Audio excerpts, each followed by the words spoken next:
Bienvenue dans l'épisode numéro 8 dédié à l'univers passionnant de l'innovation. Aujourd'hui, nous plongeons dans les méandres de la créativité et de la technologie pour explorer comment l'innovation façonne notre avenir. Nous discuterons notamment des défis à relever et des opportunités émergentes qui transforment les industries à travers le monde. Que vous soyez entrepreneur, chercheur ou simplement curieux de savoir comment l'innovation peut impacter positivement notre société, cet épisode est pour vous. Restez avec nous pour découvrir comment l'innovation continue de redéfinir les limites du possible et de stimuler la croissance économique. On commence dans moins de 30 secondes. Sortir du moule est une production d'Alliance Polymère Québec, un créneau d'excellence de la démarche Accord du ministère de l'Économie, de l'Innovation et de l'Énergie du Québec. Plongez avec nous dans le monde fascinant de l'industrie québécoise des plastiques et des matériaux composites. Restez connectés sur l'avenir de l'industrie. L'aventure commence maintenant avec votre animateur, Simon Chrétien. Nous avons le plaisir de débuter cet épisode avec Benoît Labbé, directeur principal partenariat et écosystème au Conseil de l'innovation du Québec. Nous allons explorer en profondeur le thème de l'innovation au sein des entreprises québécoises. Ensemble, nous aborderons une série de questions clés pour comprendre les enjeux actuels et les perspectives d'avenir de l'innovation et surtout quels impacts l'innovation peut-elle avoir sur la croissance d'une entreprise. Alors sans plus tarder, connectons-nous avec M. Benoît Labbé. Bonjour Benoît. Merci à vous pour l'invitation, puis bonjour à tous les auditeurs. Écoute, on va commencer tout de suite pour mettre en contexte. Est-ce que tu pourrais nous donner un peu quelle est la mission du Conseil de l'innovation du Québec? Le Conseil de l'innovation qui a été fondé il y a 2 ans là, vise essentiellement à dynamiser l'innovation au sein de la société et des entreprises québécoises. Et ça, on arrive à faire ça par 4 grands piliers. D'abord, un pilier qui a été récemment mis en lumière est celui du baromètre de l'innovation du Québec, par lequel on collecte des données sur l'impact de l'innovation, soit sur les entreprises, la société, dans le cas de l'innovation sociale, puis on essaie de comprendre avec ces données-là de quelle manière est-ce qu'on pourrait améliorer le nombre d'innovations créées, l'impact de l'innovation sur les entreprises, etc. D'ailleurs, il y a je le disais, il y a quelques semaines, l'équipe du baromètre a lancé la grande enquête, qui est une étude qui, à tous les 2 ans, fait le portrait des données pour le Québec, mais également pour certains secteurs, certaines régions. Donc, je profite de l'occasion. Aujourd'hui, je vais mettre en valeur plusieurs de ces données-là, mais pour celles et ceux que ça intéresse, la grande enquête est disponible sur le site web du Conseil. Donc, première chose, on collecte des données. Deuxième pilier, c'est de conseiller le gouvernement en matière de politique et de stratégie pour accroître l'innovation. Et ça, on fait ça en s'appuyant sur les données qu'on a. Le troisième volet, c'est celui de mettre en œuvre un grand réseau de conseillers partout au Québec, dans tous les secteurs d'activité, pour aider les entreprises du Québec à accéder plus facilement à l'expertise, aux ressources et au financement qui existent. Vous savez, il y a plus de 650 organisations d'aide dans l'écosystème. Il y a plus de 250 programmes de financement juste pour l'innovation. Alors, les entreprises ont souvent de la difficulté à se repérer là-dedans. Notre rôle, nous, tous ensemble, c'est de les aider à simplement accéder à ces ressources-là. Et là, si vous calculez, là, ça fait 3 piliers. Hein? On valorise des données, on conseille le gouvernement, on aide les entreprises à accéder aux ressources. Et le 4e volet, c'est celui d'accroître la culture d'innovation chez les entreprises. On va avoir l'occasion probablement d'en parler un peu tout à l'heure, là, mais on a beau avoir les meilleures données, les meilleures boussoles pour orienter les conseils qu'on donne au gouvernement, on a beau avoir structuré toute une offre pour aider les entreprises, si les entreprises sont pas elles-mêmes convaincues de l'importance d'innover pour accroître leurs revenus, accroître leurs exportations, accroître le bien-être de la société québécoise, on fait tout ça pour rien. Donc, c'est un pilier qui est transversal. Écoute, on parle d'innovation, puis pour certaines personnes, c'est pas toujours clair c'est quoi l'innovation. C'est quoi pour vous l'innovation? Est-ce que c'est synonyme de R&D ou c'est plus large, c'est moins large? Qu'est-ce qu'on devrait considérer comme l'innovation? C'est une bonne question, c'est une bonne question. L'innovation, si on essaie de le faire au plus simple, là, on parle de quelque chose, d'un phénomène, d'un produit, d'un service qui est d'abord nouveau. Hein, ou substantiellement amélioré par rapport à ce qui existait avant. Donc, d'être nouveau, c'est pas assez. Il faut que ça soit mieux que ce qu'il y avait avant. Mais c'est pas suffisant. Ça prend une 3e composante qui est la création de valeur. Et ça, c'est essentiel. C'est ce qui va différencier l'innovation de la créativité, par exemple. Donc, créer de la valeur, ça implique répondre à un besoin. Ça peut être répondre à un besoin du marché, dans le cas de la commercialisation. Ça peut être répondre à un besoin de société, dans le cas de l'innovation sociale. Et à ce moment-là, on va parler de mise à l'échelle.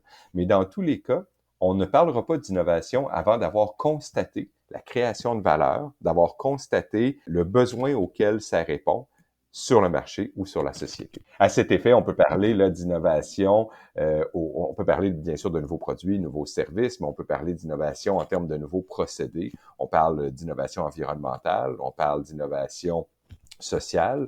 On peut parler d'innovation dans les nouvelles façons de commercialiser nos produits et services. Et à l'époque de la transformation numérique, là, on a l'adoption de toutes les technologies qui permettent aux entreprises d'être plus performantes dans leurs activités quotidiennes. Donc, ça peut même être innové dans nos pratiques de gestion des ressources humaines, par exemple, aussi.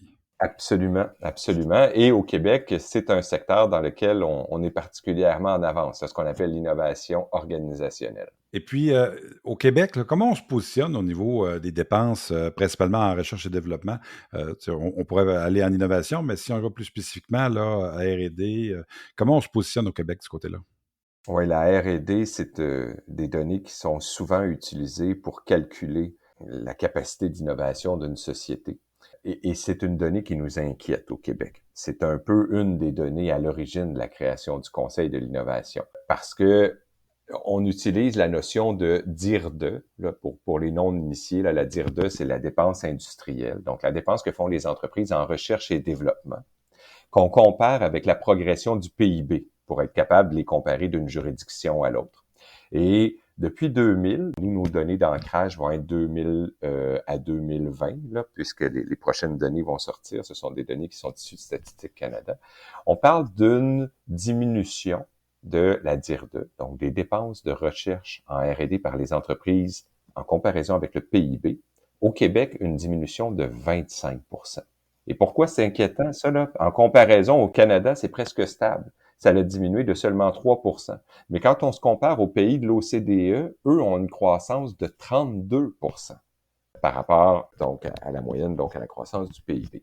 Alors ça, c'est très inquiétant puisque habituellement, les investissements qui sont faits en R&D sont une des principales mesures pour mesurer la vélocité, là, la capacité ou le sol fertile d'innovation d'une société. C'est un écart quand même qui est très grand. Qu'est-ce qui, selon vous, explique cette décroissance, puis pourquoi on innove peu au Québec? Alors là, c'est une question qui est intéressante parce qu'on pose une double question. Hein. Pourquoi il y a une décroissance de la R&D? Ça, c'est une première question. Puis, est-ce que ça veut aussi dire qu'au Québec, on innove moins? Alors, tu sais, j'aime ça rappeler qu'il faut toujours faire attention aux données qu'on utilise pour calculer l'innovation. La DIRDE, comme on vient d'en parler, est utile parce que, c'est traçable d'année en année. Hein, c'est des statistiques qui sont dures, là, et c'est comparable aux autres juridictions. C'est à peu près toutes les juridictions qui calculent leur capacité d'innovation ont une notion qui est comparable à la DIRDE. C'est la même chose, par exemple, pour la propriété intellectuelle. Tu sais. Mais dans tous les cas, ce sont des proxys. Hein? C'est des façons détournées de calculer quelque chose qu'on a de la difficulté à calculer. Là. Tu sais, combien de personnes ont créé quelque chose de nouveau, mieux, puis qui a répondu à un besoin du marché dans la dernière année. Alors, je vous ai parlé d'entrée de jeu du baromètre de l'innovation et de la grande enquête qui nous informe un peu là-dessus. Les données de la grande enquête nous disent que lorsqu'on demande aux entreprises pourquoi ils innovent pas au Québec, 14% des répondants, des entrepreneurs qui répondent, nous disent que c'est une question de disponibilité de la main-d'œuvre ou de l'expertise. 16% nous disent que c'est une question qui est reliée au financement ou au risque financier. Et là, ce qui est très intéressant, c'est que 41% des entreprises répondent selon différentes réponses. Là, dans une réponse qu'on pourrait amalgamer, ils n'en perçoivent pas le besoin.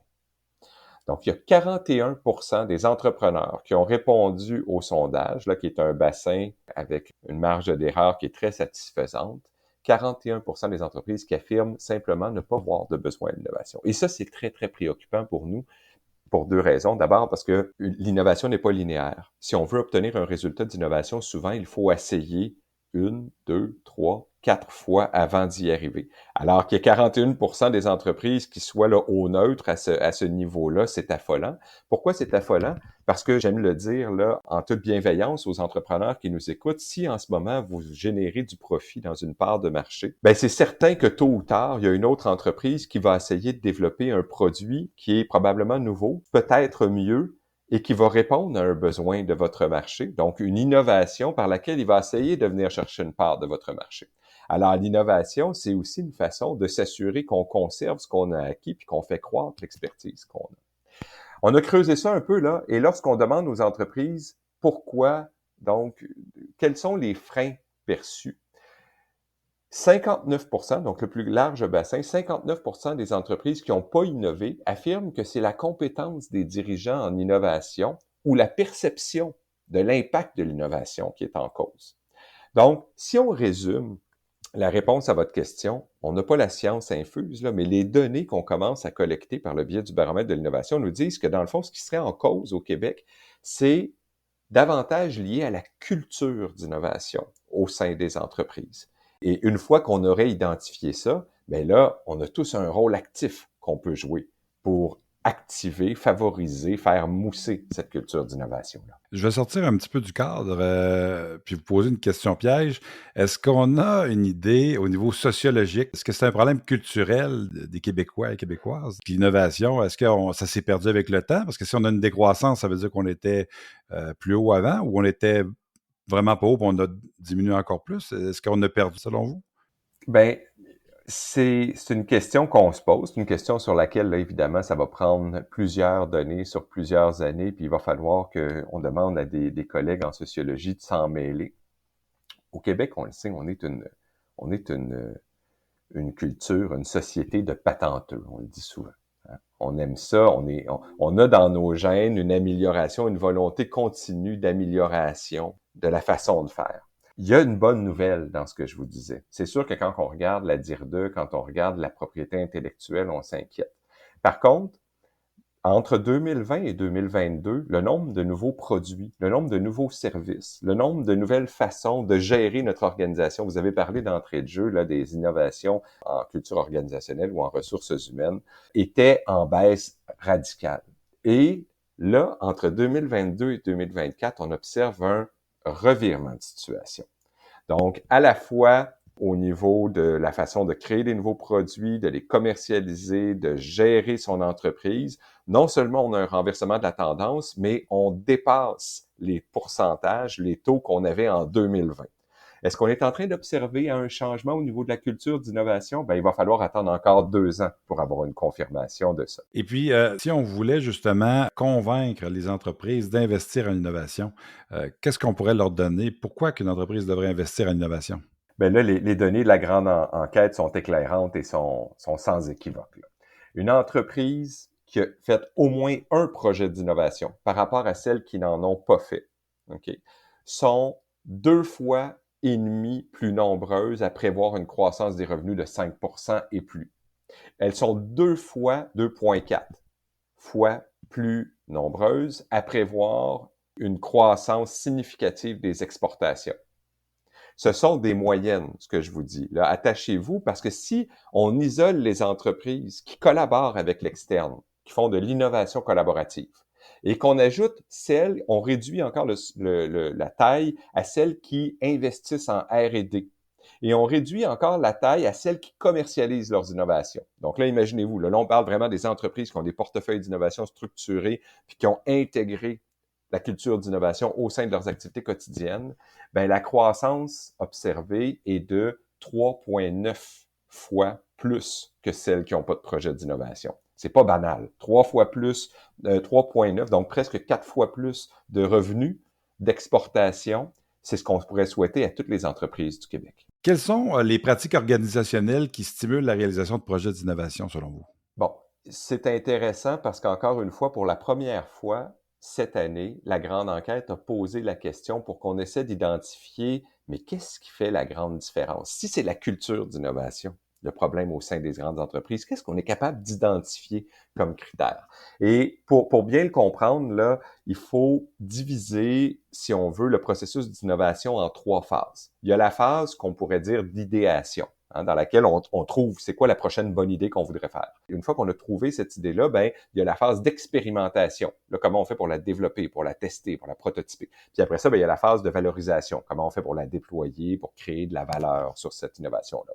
Donc, pour chacune des phases, on a essayé de faire émerger quelles sont les principales activités qui favorisent l'innovation chez les organisations qui font de l'innovation et qui connaissent du succès avec celle-ci.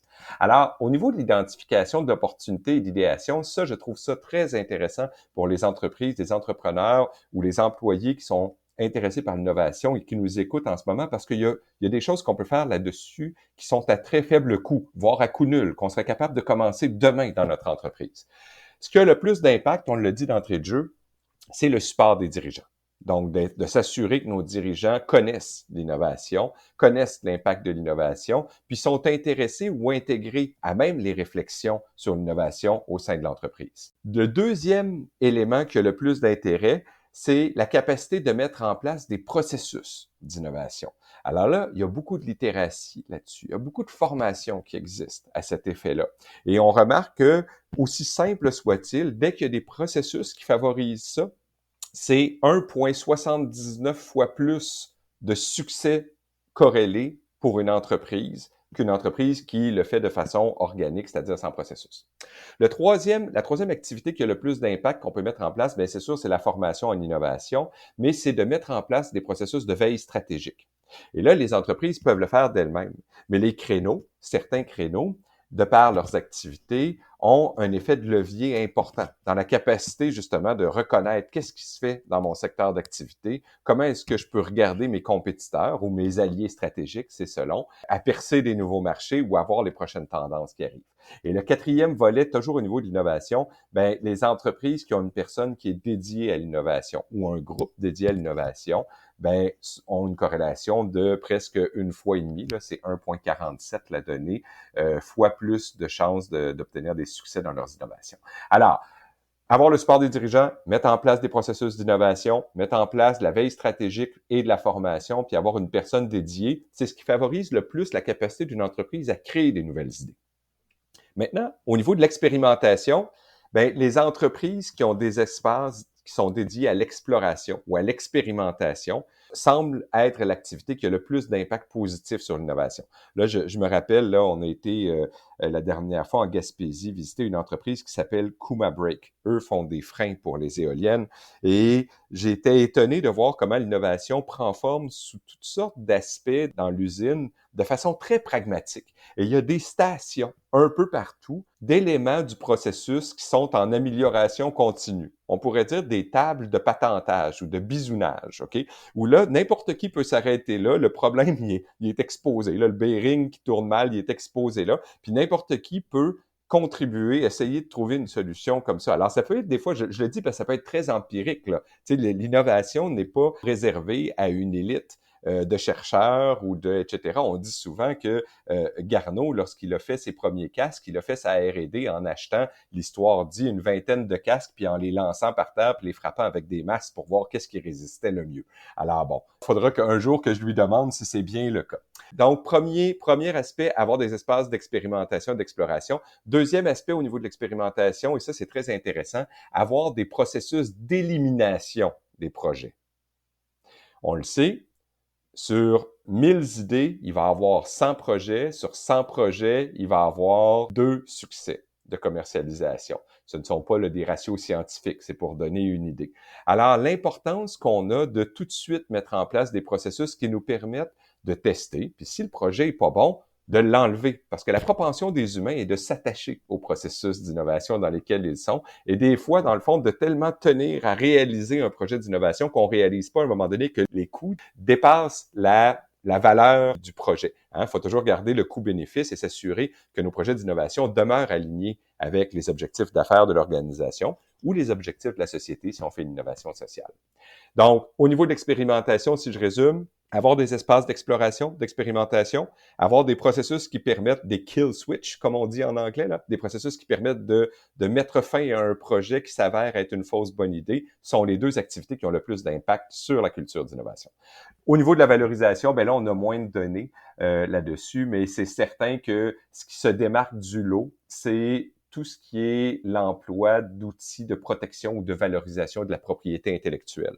Donc là, il y a quand même des corrélations, bien que la propriété intellectuelle ne s'applique pas à l'ensemble des secteurs d'activité. Il y a des corrélations fortes entre les entreprises qui s'engagent dans des activités de protection de propriété intellectuelle et l'impact de l'innovation ou la capacité de mener ces innovations-là à bien le dos. Donc, que ce soit vers la mise à l'échelle ou la commercialisation. Vous avez mentionné un petit peu plus tôt la recherche ou surtout l'innovation collaborative. Qu'est-ce que ça apporte à une entreprise de faire de l'innovation collaborative? Puis même, comment on pourrait la définir, cette innovation collaborative-là? Bon, l'innovation collaborative, si on le fait simplement, là, c'est toute innovation qui serait réalisée par une entreprise en collaboration avec une partie prenante externe à l'entreprise. Donc, on peut parler d'une collaboration entre deux entreprises. Prenons par exemple l'exemple de Panasonic avec Tesla, par exemple. Panasonic qui a développé une partie de composante des batteries de la nouvelle Tesla, ou une collaboration entre une entreprise puis un centre de recherche, par exemple.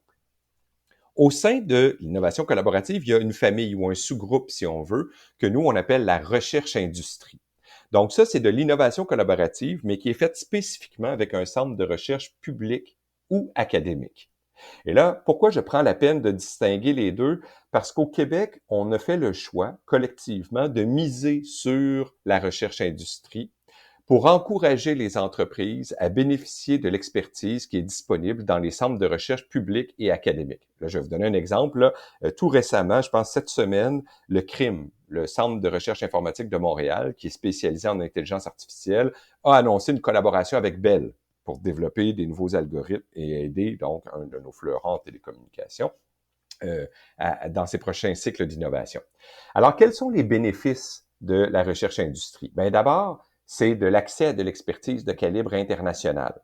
Il y a des centres de recherche universitaires, il y a des centres de recherche publics qui engagent des sommités. On pense au Milan avec Joshua Bengio, mais cet exemple-là, il est présent dans la plupart des centres académiques universitaires ou publics. Mais on a aussi au Québec une richesse qui s'appelle les CCTT, les centres collégiaux de transfert technologique. Il y en a 59 au Québec, chacun spécialisé dans un domaine d'innovation. Et je vais prendre le temps quand même là, de démystifier qu'on dit centres collégiaux de transfert technologique, mais ce ne sont pas des étudiants là, qui vont travailler sur vos technologies. Ce sont des centres qui sont affiliés à des centres collégiaux, notamment au niveau de l'enseignement, puis oui, au niveau de certains stages. Mais les expertises auxquelles les entreprises peuvent accéder par des CCTT, ce sont des expertises de calibre international. Donc, qu'est-ce que ça donne, ça, une expertise de calibre international? Bien, directement, ça donne un avantage stratégique au niveau des technologies et de la science qu'on est capable d'aller développer. Et ça dérisque le projet. Parce que quand on travaille avec ces expertises-là, qu'on ne serait pas capable d'engager à l'année longue, là, parce que ce sont des expertises qui coûtent très cher, puis souvent nos besoins sont assez ponctuels, bien, on est capable d'amener des ingrédients qui vont permettre de dérisquer un projet d'innovation, surtout lorsqu'on n'est pas une entreprise qui a au cœur de son staff, on va dire, une équipe qui est dédiée complètement à l'innovation. Donc, premier bénéfice, c'est de l'accès à l'expertise de pointe. Deuxième bénéfice, c'est l'accès au financement. Comme j'ai dit, au Québec, on a fait le choix de l'innovation collaborative et on a des programmes de financement qui vont aider les entreprises ou les centres de recherche qui décident de collaborer ensemble en donnant du financement non remboursable. Là, je parle de subventions là, qui vont de l'ordre de 40 à 80% du projet d'innovation. Alors là, s'il y a des auditeurs, encore une fois, qui nous écoutent puis qui viennent d'apprendre ça, là, contactez votre créneau, contactez votre conseiller en innovation. Ça veut dire que vous laissez de l'argent sur la table. On est capable d'aller financer des millions de dollars en financement non remboursable qui viennent directement dérisquer la valeur financière ou l'aspect financier de votre projet. Donc, accès à l'expertise à pointe, du financement, un peu moins connu, accès à de la main-d'œuvre de demain. Parce que oui, il y a dans les centres de recherche académiques, oui, dans les centres de recherche collégiaux, des étudiants de fin de cycle qui vont être amenés à collaborer sur votre technologie. Ce ne sont pas eux qui vont diriger les projets, bien entendu, mais ces gens-là vont connaître votre entreprise, vont connaître votre technologie de première main et l'année suivante sont disponibles sur le marché du travail. Alors, au moment où, au Québec, on connaît une des pénuries, un peu comme partout dans le monde, mais évidemment avec la pression démographique qu'on a surtout dans certaines régions, on connaît une pression sur la main-d'œuvre. Les entreprises qui font de la recherche-industrie ont un edge pour aller recruter non seulement des employés qualifiés, mais qui connaissent déjà leur projet. Et finalement, ben, le dernier volet, c'est la veille sectorielle. Quand on travaille avec des spécialistes de calibre international, ces gens-là ont une vision 360 qu'on est capable de capter puis de ramener aussi dans l'entreprise. Là, il y a des entrepreneurs qui nous disent que c'est même la principale raison pour laquelle ils font affaire avec, ils font de la recherche-industrie, c'est peu importe le résultat de la brique technologique qu'ils vont en retirer, ils vont avoir un portrait stratégique sectoriel qui est toujours enrichi. La bonne nouvelle, 54% des projets en innovation au Québec ont été réalisés en collaboration avec l'externe. Là, 54%, est-ce que le verre est à moitié plein ou à moitié vide? Je pense que c'est pour ça que des gens comme des créneaux, des gens comme des conseillers en innovation peuvent continuer à faire une différence pour aider les entreprises. Bien, écoutez, avec tout ça, je pense qu'il n'y a aucune raison pour une entreprise de ne pas faire d'innovation. On se le souhaite pour le Québec, on se le souhaite pour les entrepreneurs, puis on se le souhaite pour tous les secteurs stratégiques au Québec. Un immense merci. C'est moi qui vous remercie, puis on se reparle très bientôt. Au plaisir. C'était Benoît Labbé, directeur principal, partenariat et écosystème du Conseil de l'innovation du Québec. Nous avons maintenant le privilège d'accueillir Mme Nathalie Quirion, actuellement présidente d'Opportuna Conseil et qui a été directrice générale du Parc technologique du Québec métropolitain pendant près de 10 ans. Au cours de notre échange, nous aborderons plusieurs aspects cruciaux de l'innovation pour stimuler la croissance dans le secteur manufacturier, les différentes formes que peut prendre l'innovation dans une entreprise manufacturière, les méthodes pour identifier les besoins en innovation au sein de ces entreprises, les stratégies pour initier et mener à bien des projets d'innovation, comment rendre l'innovation tangible et efficace au quotidien dans l'environnement manufacturier et bien sûr les clés du succès pour un projet d'innovation dans ce secteur. Madame Quirion, bonjour, merci de votre présence. Oui, bonjour, ça fait plaisir. Si vous permettez, on va commencer tout de suite dans notre thématique de l'innovation avec la première question qui s'intéresse là, en fonction justement de votre expérience, votre expertise. Qu'est-ce qu'on peut faire comme innovation dans une entreprise manufacturière? Bien, la bonne nouvelle, c'est qu'on peut faire beaucoup de choses, puis ça prend pas toujours beaucoup d'argent. Alors, je vais répondre sur des choses très simples, puis avec ce sur quoi on travaille toujours nous autres, là, c'est d'abord, je vous dirais, on peut travailler sur la culture de l'innovation. Donc, avant de faire des investissements en innovation puis de plonger dans des grands projets, on peut se questionner sur quelle est notre culture d'innovation dans notre entreprise. L'autre élément sur lequel on peut travailler, eh bien, c'est quoi les piliers du support à l'innovation qu'on a dans notre entreprise? Parfois, des gens veulent innover, mais ils sont dans les opérations courantes par-dessus les oreilles, puis tout le monde est affairé dans des projets, dans des livrables à court terme. Donc, ça devient difficile si on ne met pas en place des piliers de support à l'innovation, de vraiment entrer dans cet univers-là de manière, je dirais, satisfaisante pour l'entrepreneur, là. Et là, quand je pense à ça, je pense ça prend un certain leadership de la direction à cet égard-là. Donc, souvent, les projets d'innovation ou des idées d'innovation peuvent provenir, par exemple, je sais pas si vous avez des ingénieurs au niveau de la production, ça peut venir d'eux autres, mais je dirais qu'il faut d'abord se questionner d'un point de vue stratégique, d'un point de vue de modèle d'affaires. Donc, il y a un espace pour le leadership des dirigeants. Ça prend une certaine vision aussi. L'innovation doit être intégrée dans le modèle, comme je disais, dans le plan d'affaires. Là. C'est pas juste une chose à côté ou par-dessus. Il faut que ça soit vraiment plus intégré. Ça prend des ressources. Donc, puis quand je dis ressources, c'est pas seulement de l'argent. Ça prend de la formation pour nos gens. Parce que l'innovation, si on avait à définir ce mot-là aujourd'hui, on est 5 dans la salle, je pense on va avoir 5 définitions. Fait qu'il faut s'entendre sur de quoi on parle. Il y a une notion de collaboration avec la notion de collaboration en innovation, c'est super important. Donc, collaboration à l'intérieur, on parle souvent de briser les silos entre les divisions. Ça, c'est à l'intérieur de l'entreprise, mais aussi avec l'extérieur. Donc, collaborer davantage avec nos fournisseurs, avec nos clients, on a un riche écosystème au Québec d'innovation, fait qu'il y a ça. Et donc, il faut être engagé, mobilisé, puis se donner un cadre propice, je dirais, en conclusion. Et puis, justement, dans ce cadre-là, une fois qu'on a mis ça en place, comment on peut identifier les besoins en innovation dans son entreprise, surtout dans un contexte d'industrie manufacturière? Il va falloir commencer par identifier où vous en êtes à ce niveau-là. Fait que, tu sais, il y a des gens qui sont déjà en train d'innover. Il y en a d'autres qui, c'est plus, ils savent pas trop, puis ils savent pas par quel bout le prendre, effectivement. Donc, je vous dirais, il faut d'abord se positionner. On est-tu en train de vouloir simplement rester compétitif, préserver notre valeur, tu sais, pas perdre de plume plus peut-être qu'on en a perdu parce que la concurrence est en train d'innover de son côté. Fait qu'il y a comme à se positionner dans quelle phase on est. On est ça dans la préservation de notre valeur, puis un peu en mode rattrapage pour rester compétitif, ou pour certains, ils sont plus en mode de création de valeur. Donc là, on a stabilisé un peu différentes étapes, on est un peu plus solide ou mature dans nos processus internes, etc. Et là, on peut à ce moment-là se pencher plus au niveau de créer vraiment plus de valeur que d'être plus en mode préservation. Puis là, on parle de possibilité de créer des nouveaux produits, des nouveaux services. Fait que je dirais ça, là, pour faire court, là, je pourrais en parler longuement, mais Je dirais ça pour répondre à cette question-là, de l'identification de nos besoins. Fait que dans le fond, faut voir où ça fait mal aussi. C'est que innover pour innover, c'est pas la bonne stratégie. Il faut innover, dans le fond, pour résoudre une problématique. Alors, qu'est-ce qui fait mal dans l'entreprise? C'est-tu des goulots d'étranglement au niveau de la production? C'est-tu on s'enfarge au niveau administratif dans nos procédures? Donc, après ça, une fois qu'on sait dans quelle phase on se trouve, ben là, on peut choisir, je dirais, on peut pas attaquer tout, on peut pas innover sur tous les plans, même si on voudrait bien. Il y a une question de réalisme, de ressources, là. Fait que il va falloir focusser, puis je vous dirais, on peut commencer par identifier des projets où on va se faire la main, donc des petits quick wins, des choses qu'on se dit, ben on a un problème là, puis au lieu de prendre tout le temps la même recette pour essayer de résoudre, ben on va regarder ça autrement. Et fait qu'on peut se donner comme une première expérimentation, dans le fond, se donner une cible ou un projet en particulier avec pas trop complexe, là, puis qui ne demande pas trop de ressources pour dire, ben on gagne en confiance dans l'innovation.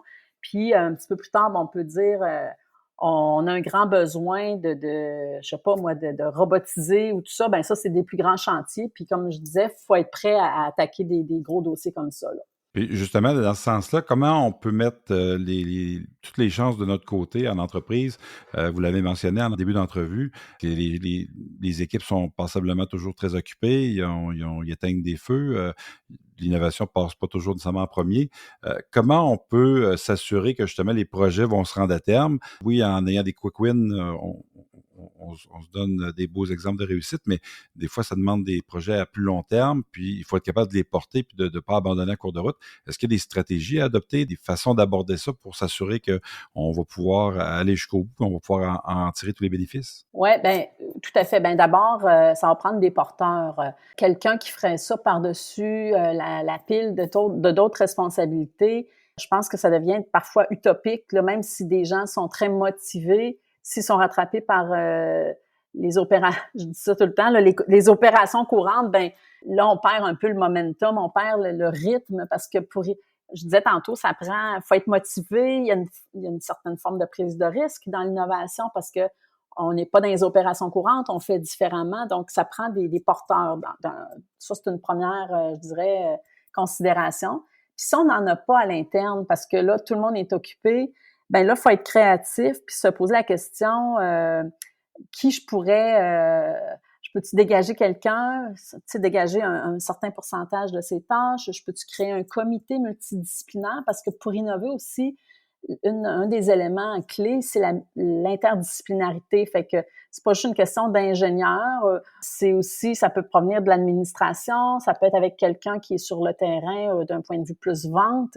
Donc, chacun va avoir sa perspective, puis souvent, ben pour innover, on met je dirais, ça pourquoi on innove, si c'est pour notre client, parce qu'on est à propos d'un nouveau projet, ou d'un nouveau service, d'un nouveau produit, ben on parle ça de mettre l'usager, là, le client final au cœur. Fait que si notre enjeu ou notre projet d'innovation, ça concerne une clientèle, ben ça va être c'est bien d'avoir autour de la table tôt ou tard ces gens-là proches de nous pour pas qu'on se fasse des grandes histoires, qu'on est en train de réinventer quelque chose de wow, puis finalement ça correspond pas du tout. Puis innover, c'est pas d'être perfect, tu sais, de la perfection dans quelque chose aussi. Si on parle, mettons, de nouvelles stratégies, tout ça, c'est vraiment de trouver l'élément de valeur là faut travailler sur la valeur là.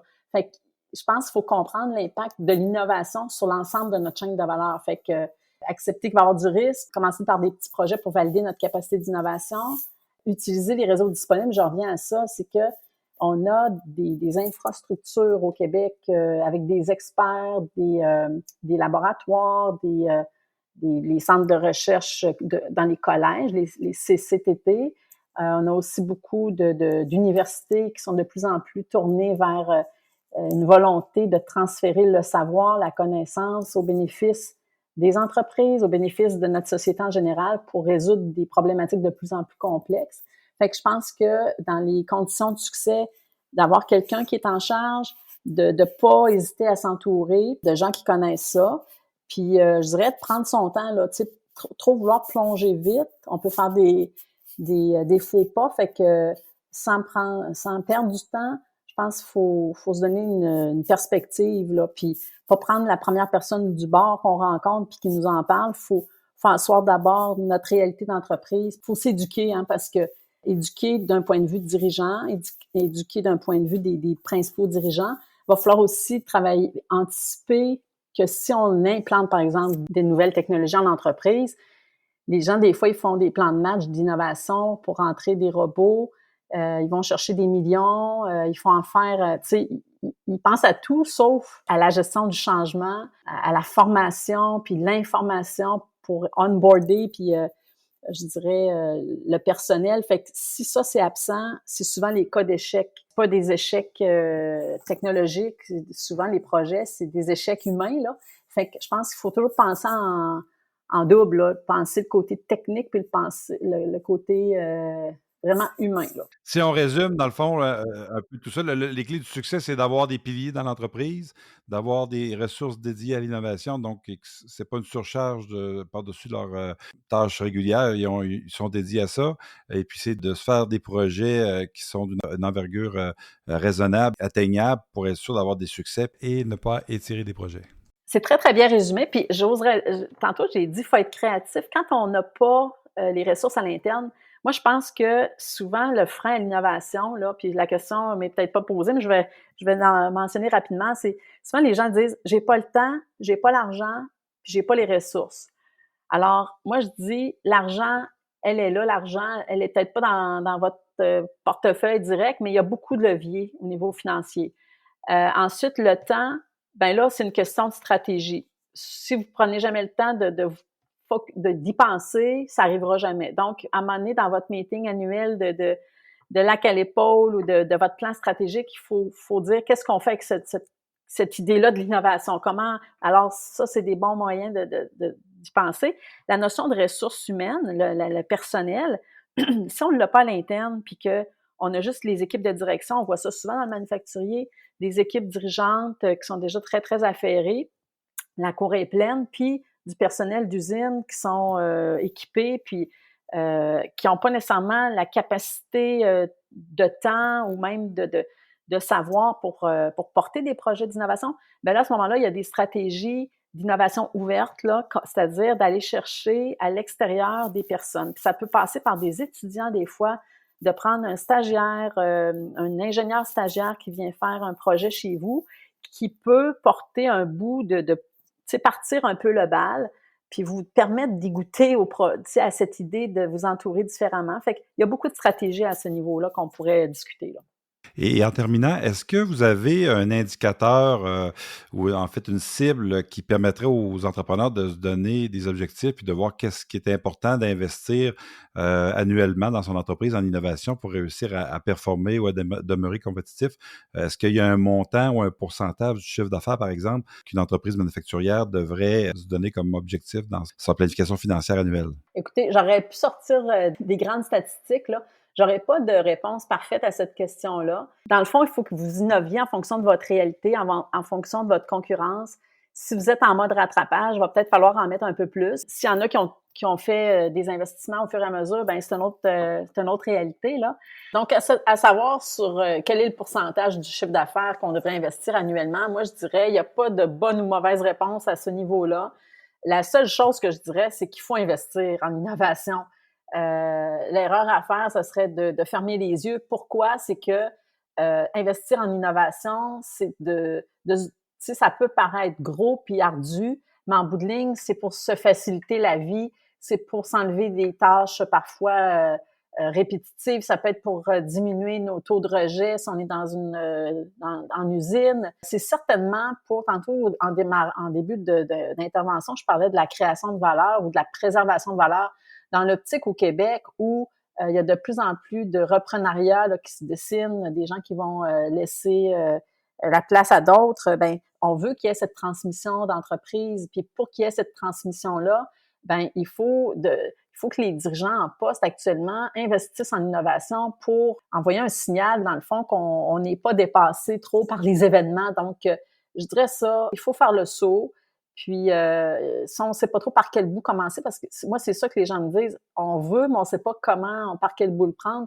Bien, il y a moyen de s'entourer puis de se renseigner, un peu comme vous faites avec d'autres fonctions fiscales ou autres, là. On va chercher, on se donne un peu du savoir, puis après ça, on est capable d'y réfléchir puis d'y penser mieux là, que de voir ça trop gros, là. Fait que c'est plus un go de passer à l'action que de dire on va mettre X% là, pour commencer, là. Merci beaucoup, Mme Quirion. C'est vraiment intéressant et j'espère que notre discussion va permettre aux entrepreneurs d'innover encore plus. Ben, je vous encourage à en faire parce que partout sur la planète, ceux qui réussissent, ils investissent. Donc, le Québec est rempli de gens créatifs et du côté privé, des gens qui se démènent puis qui réussissent. Puis il y a un autre univers qui est l'univers de l'innovation. Et mon travail, c'est de connecter ces deux mondes-là. Puis quand les gens se connectent, ça fait des flamèches positives. Ben, tant mieux, c'est ça qu'on veut. On va mettre le feu. Merci beaucoup. Parfait. Merci. À très bientôt. À bientôt. C'était Mme Nathalie Quirion, présidente de Opportuna Conseil. Un épisode de balado sur l'innovation ne serait pas complet sans parler, bien entendu, des créneaux accords et des espaces régionaux d'accélération et de croissance. Tout d'abord, les créneaux accords, permettez-moi de vous présenter cette initiative du gouvernement du Québec qui vise à stimuler le développement économique régional, tout ça à travers la spécialisation de certaines régions dans des secteurs d'activité spécifiques où elles possèdent des avantages compétitifs notables. Donc, les créneaux accords ont pour rôle de favoriser la concertation entre les entreprises, les centres de recherche, les institutions d'enseignement et les autres acteurs régionaux pour dynamiser l'innovation et la croissance économique dans leur domaine spécifique. Donc, le rôle principal des créneaux accords se manifeste dans la mise en place d'une stratégie de développement économique basée sur la spécialisation régionale et l'innovation. Il contribue ainsi à identifier et à développer les secteurs clés qui correspondent aux forces et aux capacités uniques de leur région. Tout ça en encourageant les synergies entre différents acteurs et en soutenant les projets innovants qui peuvent stimuler la croissance économique régionale. Ainsi, vous pouvez profiter d'une expertise unique de financement sous la forme de subventions dans le cadre de certains programmes particuliers et de la synergie qui est créée par le travail collaboratif. Ça vaut vraiment la peine.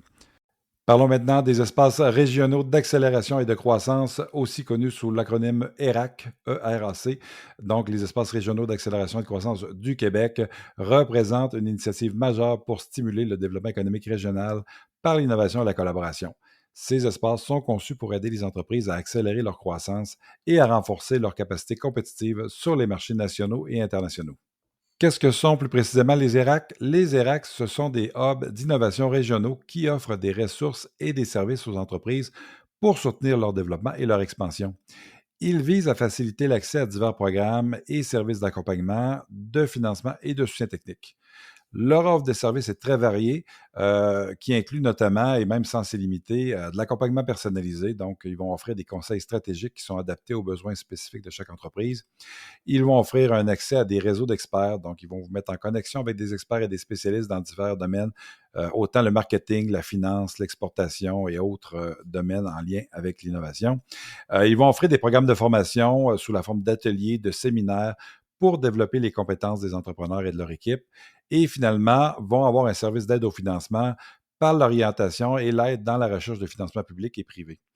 Comment on distingue les créneaux accords des ERAC, les espaces régionaux d'accélération et de croissance? Bien, tandis que les créneaux accords se concentrent sur la spécialisation sectorielle et la mise en réseau des compétences régionales autour de secteurs spécifiques, les espaces régionaux d'accélération et de croissance ont un rôle plus généraliste en matière de soutien aux entreprises. Les ERAC offrent un large éventail de services pour accélérer la croissance des entreprises de toutes sortes, notamment par l'innovation et l'intégration de nouvelles technologies. Leur approche est plus holistique, visant à dynamiser l'écosystème entrepreneurial complet d'une région à travers l'innovation, l'accompagnement d'entreprises et le développement des compétences. Alors, en résumé, les créneaux accords favorisent la spécialisation régionale et le développement de secteurs d'activité précis. Les ERAC, eux, proposent un cadre plus global et multisectoriel avec un accent sur la croissance rapide et l'innovation à large spectre. Ces deux initiatives, bien que différentes dans leur approche, qui sont complémentaires dans leur objectif qui est commun, soit de renforcer le développement économique et l'innovation au Québec. Alors voilà, n'hésitez pas à contacter votre créneau accord et votre ERAC régional.